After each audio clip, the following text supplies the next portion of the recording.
Cool. Alright, as you enter the studio.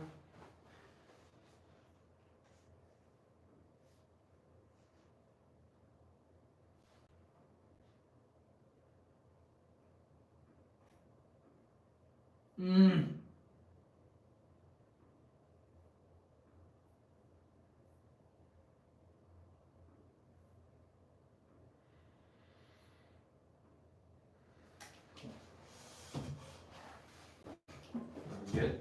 Scoot towards me.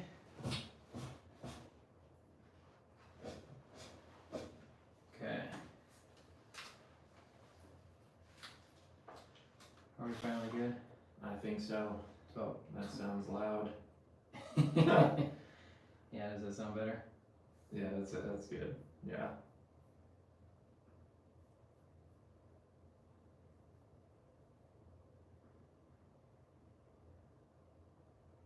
I know it's funny we're not visualizing it this way. No, we were not. That's not the vision. We spent about 20 minutes trying to get this thing going to work. Updates. All right, yo everybody, here we are, another episode of the Mind Body Marathon. We're back in studio this week, and got old Dr. Jared Yes, on sir. with us. This show is going to be about visualization and kind of an interesting topic with regards to performance and understanding visualization with performance and the need for it, and quite honestly, the underutilization of it. Yeah. We all, I think the sexy thing in training is to, with running and training is to, work hard and sweat and grind and all that sort of thing, but, you need to visualize, you need to sort of understand the mind is really, Pablo Nurmi in the 1920s said it best. He said, his mind is everything, his muscles are pieces of rubber, all that he is because of his mind. And it's quite literally the case. Like, your muscles are actually just pieces of rubber. David Goggins right now talks about, like, we're all operating at about 40% when we think we're going all out. It's crazy. Which, might be a little bit of an overstatement, but I think the sentiment is there. So did you ever utilize visualization in your training? I did, yeah. And why? Why yeah. did you start to integrate it? So, I mean, the why was, to improve performance. I think that at Walsh, especially before like the championship season, before like the regional meet, where there's a lot riding on that performance there, that coach would always have us do, at least a week of just visualizing the race and recalling, what has worked well in the past, and that prepares you mentally, and especially if you've been there before, like if you've run that course before in years past, to, bring that familiarity back. And I mean, when I used it, it worked. It, when I ran, I think it was regionals my junior year, I think that would have been 2019. Like in the race, I pictured myself moving up in the second half and, really trying to pick off people and, who went up too hard. And, recalling previous performances that primed my body to be able to get the best out of it when I needed it. So.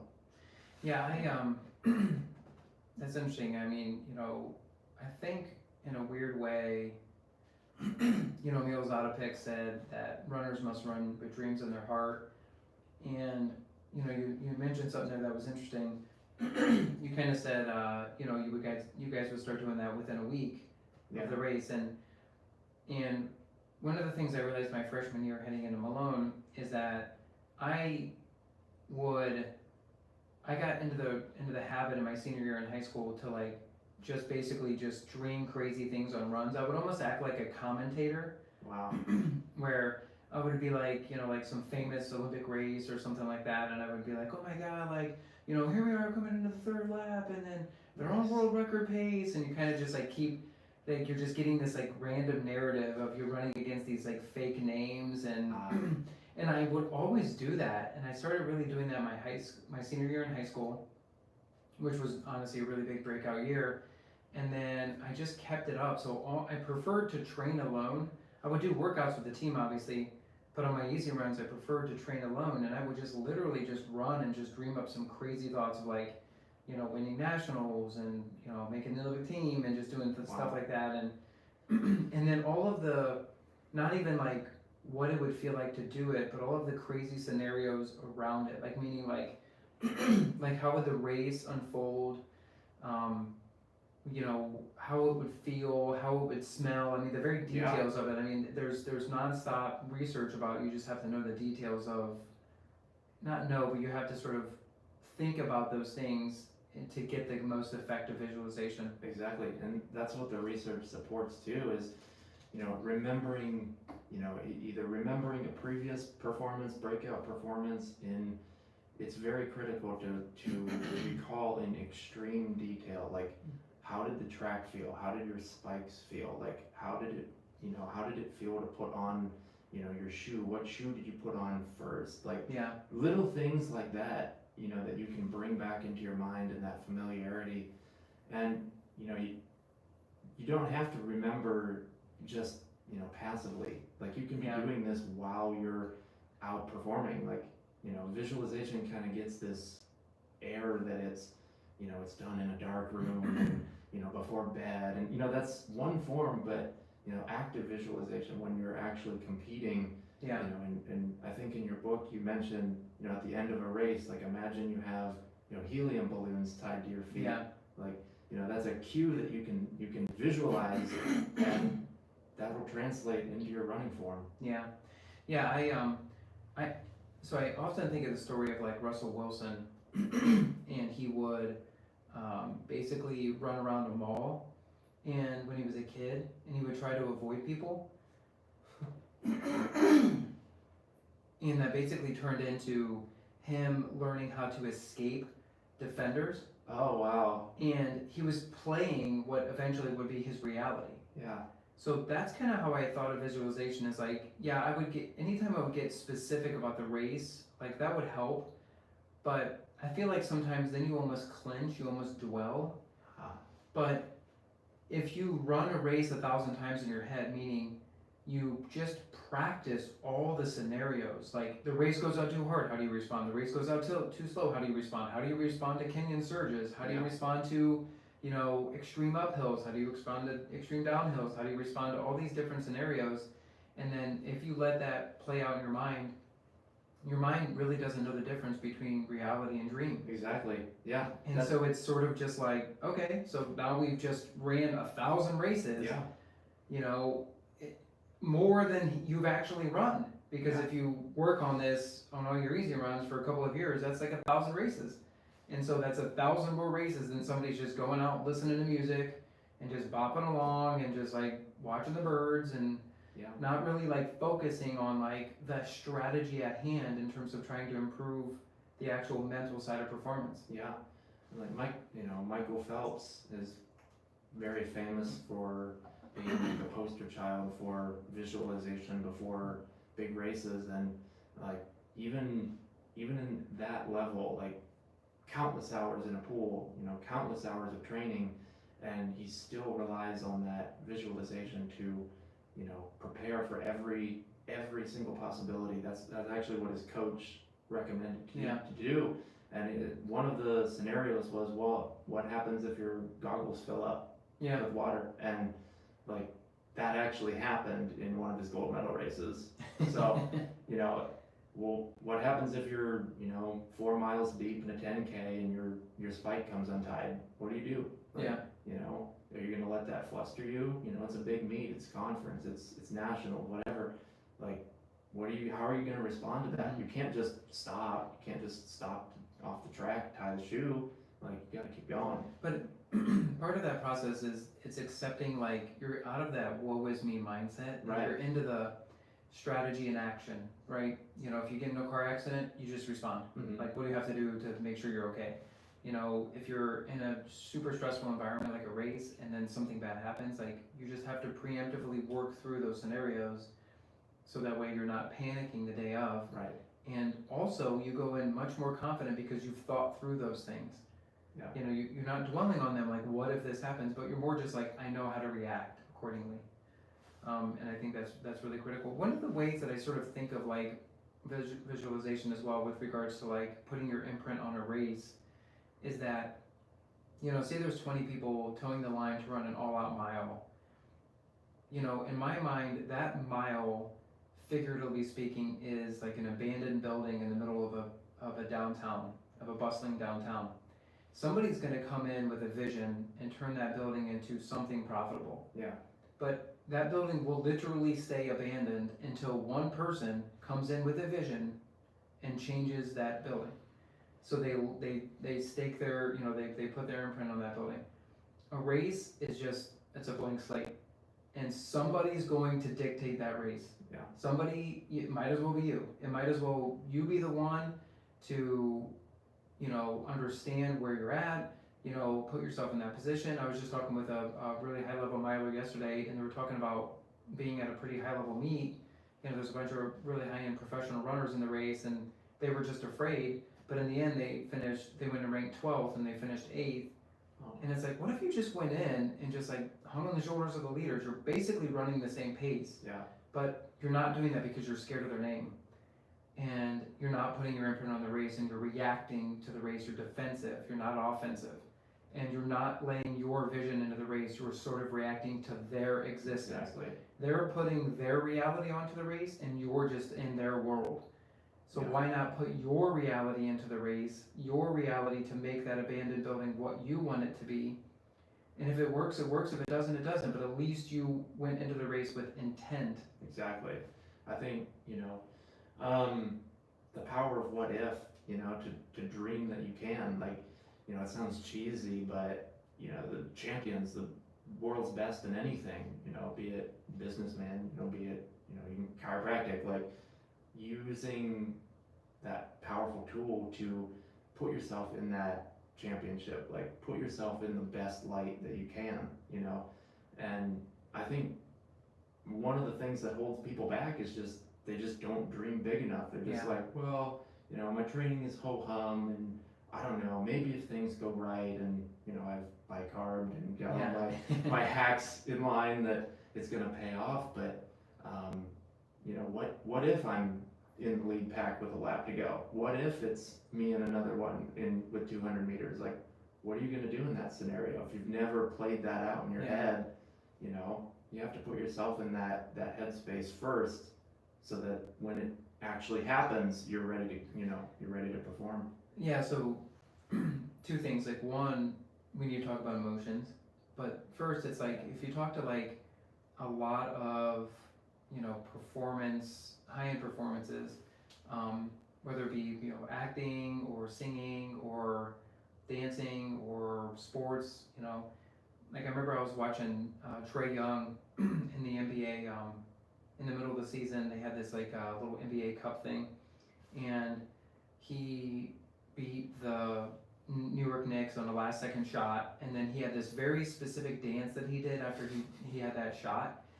And then the reporter asked him, was like, oh, when did you come up with that dance? He was like, oh, I came up with it like 2 days ago when I knew I would hit this shot to win the game. Wow. And he just said it like blank faced, like, yeah, I already thought about this. This is gonna happen. Wow. And he was like, just sort of like, okay, move on, like sort of thing. Is like, this is I had previously thought about this. Like I planned this dance. Like this is just how I saw the game going. Yeah. So he was 0% shocked by it. He was the only person in the arena not shocked by what happened.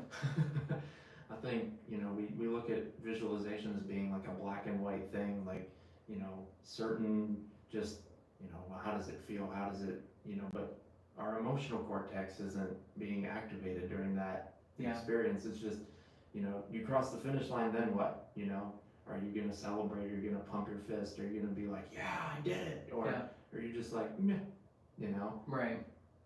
Well, emotion is interesting too, because when you tie in emotions to performance, you know, that's sort of where you can get the moms that lift cars off babies and crazy stuff, right? Yeah.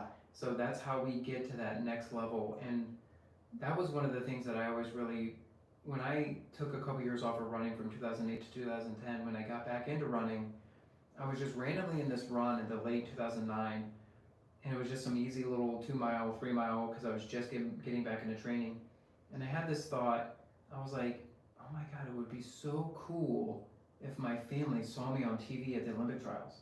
Wow. Like it just popped in my head, and I was like, and I got like chills, and I'm like, all right, I guess I'm training for the trials, you know, and it just was like that from that point on, like it was like everything's buttoned up, everything's to this one goal, and then that feeling, that goosebumps that I had, just that of that vision that just randomly popped in my head, that carried me through all the long marathon workouts, all the hard tempo runs, all the grueling, all the setbacks, all the, you know, the moments when you didn't want to wake up early to do core or lift, or all the moments where you questioned your ability.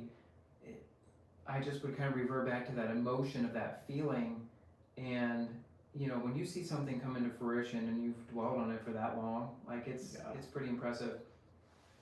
And for 2 years, I was basically weaving into my subconscious like that I was going to handle 5:20 pace for a marathon, like 5:15, 5:20 pace, and I couldn't even like sabotage myself in the race, you know, like when it actually came down to the point of like qualifying, because I had woven it so deeply in my subconscious. Yeah, I mean, when you program your brain to perform like that, then that's what's gonna happen. Like, you know, it's garbage in, garbage out, good in, good out. Like, if you just keep feeding your mind, eventually you believe that, and that becomes your output then.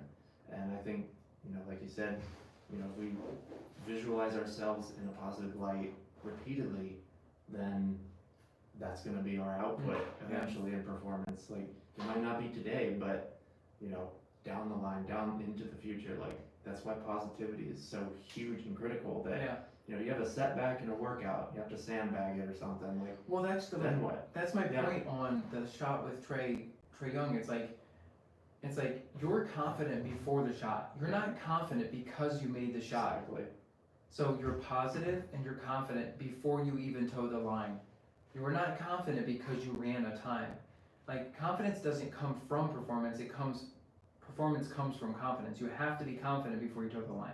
Exactly. And part of that confidence is like, it's the reason why we dream bad dreams, where our brain is scared of uncomfortable circumstances. So you're trying to wrestle with these uncomfortable things. So if you rehearse and you visualize and you sort of think about the mental side of it, then the brain is not scared to perform. And so when you toe the line, it's actually like you're going to ride a roller coaster, and it's not so concerned anymore. It's not so worried because it has adequately prepared. Yeah. You know, and even from like a setback perspective, like if you have a bad long run, or, you know, that day you're just off, it's like you can fall back on that vision that you're still chasing after. And, you know, I think a quote that works really well in that scenario is, you know, vision without action is useless and pointless, and also action without vision is also useless and pointless. So it's like, you know, you can't have one without the other. And, you know, if you have this great big vision but don't act on it, then, well, you're not getting anywhere. But if, you know, you have all the action, you're actionable, you're moving like crazy, but you don't have that vision of success, well, you're not good. That's also futile. Yeah, so. You know, I was talking with a patient earlier, and they were talking about their husband who is really good at like tinkering with things and likes to, like, you know, take apart things and put it back together and like fix all these random things around the house. And to me, I hate that idea. Like, that would be my misery. But to him, he actually goes out of his way to take apart the hot water tank and put it back together and figure it all out. Like, that sounds terrible to me. So he's actually actively searching for problems, and I'm, in my daily existence, actively running away from problems. So of course, if the hot water tank goes out, I panic, and he doesn't. So, you know, if you think about performance, that's kind of what you want to be. You want to be the tinkerer. Like, if you roll your ankle, it's not a big deal. It's just another problem. It's like, yeah, you just got to figure it out. Like, don't worry, don't panic. You know, you're just maybe a little bit setback, maybe a little downtime, but figure out the right exercises, figure out the right rehab, figure out how to get it better back as quick as possible. But don't panic, because it's a problem that it's just literally it's like a little thing you need to tinker with. If, like you said, if you had a bad workout, a bad long run, don't panic. Like, you can just adapt, figure out why, make improvements, talk it over with your coach, and then, you know, moving forward, it's going to be a much better reaction. Yeah.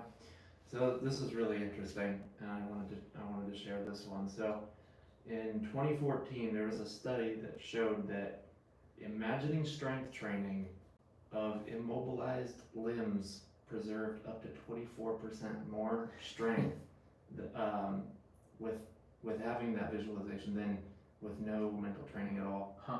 So even in scenarios where you're recovering, you're resting, the motor cortex is still active. Yeah, and actually, people who are immobilized during a cast, like keeping that same sport, if you're watching your stride in your mind, you're going to preserve more strength than if you did not do that. I think that's crazy. It's absolutely wild. What's also super cool is that there are some studies that show that if golfers visualize their swing, they actually do better than practicing on their swing. What? Oh my gosh. Like, because a lot of times, like, when you actively practice, like, I'm not saying you should obviously just only rely on visualization, but to some golfers that are missing sort of a free flow side of it, maybe they're too technical too in their heads, it could actually be more beneficial for them to not actually think about the technique. Huh. In terms of, or not actually practice the technique, but more think about it and rehearse it. And Yeah. let the brain sort of organize the movement pattern of it and the feeling of the success. Because I think part of the reason why this works is the brain is goal oriented. If you say to it, you go, hey, I want to do this thing today, it goes, okay, and it just sort of figures out a way how to do it. So if you're visualizing success, I'm visualizing a hole in one, then it works backwards. But if you're on the tee, you're not thinking about the hole in one, you're thinking about, okay, my hips should swing, I should keep my shoulders down. You're looking at it the wrong direction. And so when you're in performance, you don't look at the technical side of it, you have to look at the large picture and the end goal. Yes. And then that's what frees up the flow of the brain. The brain gets hung up on details. And so you gotta just let it do what's worked into its subconscious. And then I think when you think of it that way, just kind of reversing the goal, then some people go out, they think about races, they're like, oh, I'm gonna go out in like whatever time, and I'm gonna hold on. And it's like, sure, fine. I mean, I think that's okay to have sort of a general idea, but I think like that's also probably stealing the joy of the race, because what if the race doesn't go out that way? Exactly. Like then all of a sudden you need to react, and if you've never thought about that, if you've never actually prepared for all of these random scenarios that could be thrown at you, then sorry, you're living somebody else's race. Yeah, I think, what you spoke on, I think, is that confirmation bias where you can, the brain will confirm things if you train it to. So, like you said, you're on the tee box, or, you're warming up, and, you either find things that will show you that you're going to perform well, or you'll find things that, I feel like fatigued, I have this going on in my ankle, my shoulder feels whatever. The warm up, that just spirals down, and, versus saying, well, this is a good time to perform, the weather's, whatever the case might be, like, I felt snappy on my warm up, like, Yeah, good or bad. Yeah, Because exactly. sometimes you're on your warm up, you're like, man, I feel great. Well, Yeah. pride comes before a fall, man. It's like, Exactly. don't let your highs get too high, your lows get too low. I always kind of thought of like, almost like Batman and Superman in a weird way, where once the race goes off, it's like, I'm a different person. Like, meaning, like, reality sort of shuts off and now I'm executing. And what I think about that is like, it's like, that way I'm not drawing any judgments about how I'm feeling or anything. And it's sort of like if you're in a fight, if somebody just comes up to you and just punches you right in the face, and now you're actively engaged in a fight, you're not thinking about what you had for breakfast. Exactly. You're not thinking about whether or not there's a hill a mile two. Yeah. You're not thinking about these. None of these things matter to you at that point. You are just in a fight, and you're mano a mano, and it's just a singular thing. And that's what a race should be. It should just be like a singular thing, where when it happens, you just unlock and go. And I always thought that I would race the best the moments when I'm laughing on the line. Like I always kind of had a mantra of that. If I'm not laughing on the line, I'm taking it too serious. I'm thinking too much about it. But there's a photo of me right before the Olympic trials where I'm like laughing with Matt Krafleski because we were both Ks and we were right next to each other in terms of how they brought us out. And it's like, I knew I was gonna have a good race that day because I was just so chill. Oh, that's awesome. So, yeah, I mean, it's just like, but then when the race goes off, like somebody punched me in the face, let's go, it's time to go. Like you just kind of like turn into that performance mode, Yeah. and then the brain goes flat, and then it's just like execute and react. Boom. Yeah. So here's a question. Do you visualize yourself in first person or third person? I usually visualize myself in third person. Really? Mhm. Wow. And then every now and again I'll go back and forth. But like when I was doing a lot of this in high school, it would always be third person. Okay. And then because I felt inspired by people that were watching me and people that like wanted to see me do well, so I felt good about that and I wanted to kind of feed off of their emotions. Okay. So I think that's why I was doing that. But the older I got, it definitely became more first person. And then understanding like my own internal networks that might have been selling me a little bit and selling my performance short, but just trying to master the internal chemistry so that I could perform at a high level. Yeah. What about you? I think if you look at yourself from a third person, it's like you're watching yourself on TV. Yeah. It's like, wow, he's running well now. Like he's, going to the arms, he's finishing, he's kicking, whatever the case may be in the race. But I think from a first person perspective, you can really feel the internal, you can feel the breathing, you can feel the track or the road or the trail. You can feel your arms swinging, you can feel the wind in the, in the air and whatnot. But like, I would probably side with first person because you get that tactile sense, and the more senses you can bring into it, smells and tastes, whatever, that ties more of the senses together. Yeah. and makes more of that emotional connection. Now that I, cause like we've hit on kind of quite a bit of topics here, but now that I'm thinking about it, like I guess what I ultimately do, even now that I'm not really like training all that much, but I still race, what I do is I visualize more of the routine around the race, and then I visualize the end of the race, like kind of like what I expect to happen at the end. But when I'm on my runs, I more visualize the actual internal mechanics of the race, and I feel like that separation. So I guess the reason why I do this is sort of like now that I'm sort of thinking about it a little bit more clearly, it's like details and timing and itinerary sort of stress me out.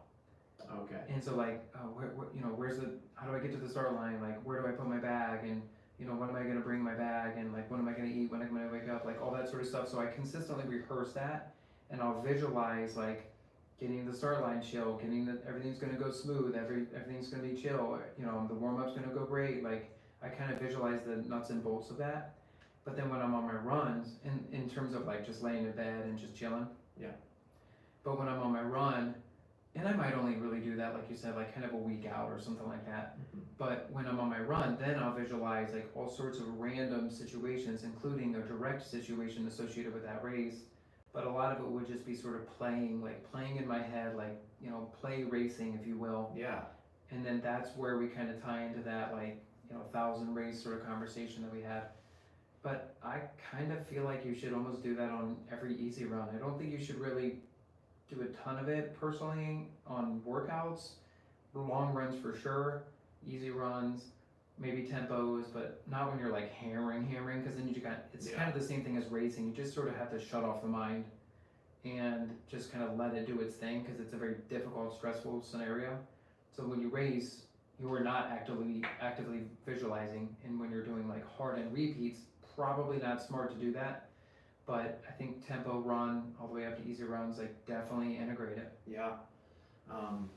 There's 2 times of the day I think where the brain is most, so like you have more access to your subconscious, and that would be right before you go to bed and right when you wake up. Those are the 2 times of the day where you're most, you can tap into your subconscious a little bit deeper. And like when I was in grad school, like studying right before bed, then have a morning exam, like I was able to remember the stuff that I would study right before bedtime. Mm-hmm. And so, if we're going to visualize, it would be best to do it right before bed, so you have that programming into that subconscious right before bed. That's awesome. And right before you wake up is, well, right when you wake up, within 20 minutes or so. Yeah. That's pretty cool. Any other final points you wanna, I mean, this is obviously a very broad topic, and I kinda gave out a lot of our personal experience on it, but also some actionable items. Yeah, as we're kinda rounding third. Yeah, that, research supports that the more you do it, the easier it becomes and the better performances come after a long period. I think one study in 2025, 3 times a week for about 100 days is what they found is the strongest effect. So, That's cool. and- Yeah, then it just becomes kind of a habit, right, you right, know? 90 days, I mean, sometimes you wanna go out for an easy run and you just wanna like yeah, think about nothing or think about like whatever problem you're dealing with or whatever. But if you are actively training for a large race, a big event coming up, especially if you're performing at a really high level or you're trying to reach a goal that you're a little afraid of, then just conquer the brain. You're better off spending more time doing this and running 10, 20 less miles a week, honestly. Like there's just, I can't say enough about it. Like so many times I go into, I think back on my career and some of the better races that I've had, I kind of was underprepared. And, but I was in good mental state and I was able to take advantage of my body feeling pretty good that day and just execute, not sell myself short based on where I was at my training cycle or how fit I was or how fit I thought I was. But I think just like I go back to the alley fight conversation, it's like, when you get into a fight, like you're not thinking about like how much training you put into that fight, you're just trying to survive. So that's the way racing should be. You shouldn't be thinking, oh, I've only done 20 miles a week for this many. No, you're just out here racing, you're just executing. So don't let that stuff get in your head, like just, kind of, and visualization sort of helps you conquer those demons. yeah, and I think, people's conceptions might be that it's this big cerebral thing that, it's like the X-Men with Cerebrum, that you're like in the environment, like you can see three-dimensionally in your mind. It's like microdosing. I think microdosing visualization, like whatever the case might be, you can apply it to racing, you can apply it to life, you can apply it to literally everything you do. And, what does that look like? What does success look like in those scenarios? Like before a patient encounter, like I'll visualize a successful treatment and well, that helps. Yeah. And in those instances, those patients get better. Like, That's awesome. Yeah, So yeah, I mean, because running is just a tool for life essentially. So yeah, these are mechanisms to help you run faster. But you're right. Utilizing it for work, utilizing it for, say you got to do a presentation, or say you got to like have a hard conversation with a child or your spouse, and you visualize it going a certain way, and you saying certain things, and you not overreacting or reacting the correct way, then that'll help you execute those scenarios better. exactly. Yeah, All right, thanks everybody for joining us today. thank you.